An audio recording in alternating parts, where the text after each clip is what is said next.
महर्षि कपोट ने शिष्यों की तरफ देखा, कौन बोला? इसने टोका। सारे शिष्य बेचारे करके कहा बोलते हम लोग कुछ नहीं खाएंगे। फिर पढ़ाने लगे। कई बार होता है जैसे ऐसे कुछ हो सकता है, कान में भूल गया हो। महर्षि कपोट फिर पढ़ाने लगे, फिर उन्हें टोका गया, फिर टोका गया। शर्मा रात्रि मध्य नेदम पिता सामने कपोट में ये वाक्य उनको 8 बार सुनाई पड़ता है। 8वीं बार जब उनको ये वाक्य सुनाई पड़ता है, सर्वारात्रिम अध्ययनम कुरुष्णेदम पिता सम्यक उपवर्तते। हे पिताजी, आप सारी रात तक अध्ययन में लगे रहे, फिर भी आपके उच्चारण में त्रुटि क्यों हो रही है? अब महर्षि कपोट का ध्यान जाता है अपने बगल में बैठी हुई अपनी धर्मपत्नी देवी सुजाता की तरफ। अरे ये आवाज तो इनकी कोख से आ रहा है। वो बालक जिसका अभी जन्म नहीं हुआ है, वो अजन्मा बालक गर्भ से ही पेट से ही अपने कोख रहा है। महर्षि कपोट का अहंकार जागृत हो गया और उन्होंने अहंकार के वशीभूत होकर के अद्वितीय प्रतिभा संपन्न अपने उस अजन्मे बालक को श्राप दे दिया। जा तो इतना हेठा इतना टेढ़ा है, अभी से तूने टोकना आरंभ कर दिया, तूने 8 बार टोका तो श्राप दे दिया कि जा तो 8 अंगों से टेढ़ा मेरा। अहंकार जागृत हो गया महर्षि कपोट का।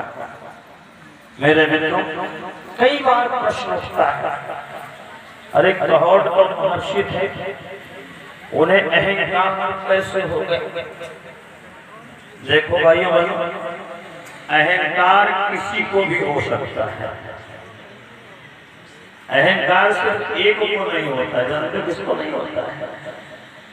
अहंकार सिर्फ भक्त को नहीं होता। भक्त को इसमें अहंकार नहीं होता क्योंकि वो अपने आप को अपने इष्ट में समाहित कर चुका होता है, उसका अपना अस्तित्व ही नहीं रहता। भाई अहंकार तो आपके पास कुछ होगा, उसी का होगा। और जो जीवन का मैंने सौंप दिया स्वभार तुम्हारे हाथ है। नाथ सकल संपदा तुम्हारी, मैं सेवक समेत सुतनाथ। जब पूरा का पूरा अपने आप को आपने विलय कर दिया, विसर्जित कर दिया, व्यक्ति का अस्तित्व ही नहीं रह गया, वो सिंध में समाहित हो गई, तो अहंकार करे तो किस बात का करे?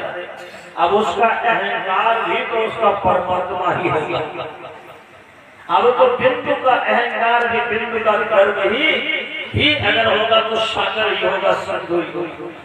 उसका अहंकार क्या हो सकता है?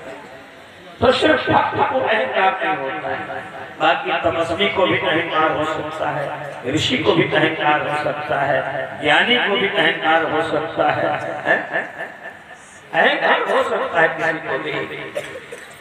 और एक बात और, अहंकार सिर्फ योग्यता का नहीं, सिर्फ धनपति होने का नहीं। अरे निर्धन को भी अहंकार होता है, अमीर को अहंकार होता है, तो गरीब को भी अहंकार होता है। क्या समझा? गरीब का कोई घमंड नहीं। बड़े आदमी ने कार्यक्रम किया, भंडारा कराया, 5000 आदमी उनको दरवाजे पर भोजन कराया। साहब, इतना बड़ा भंडारा इलाके में नहीं हुआ। ये बड़ा आदमी अहंकार व्यक्त करता है।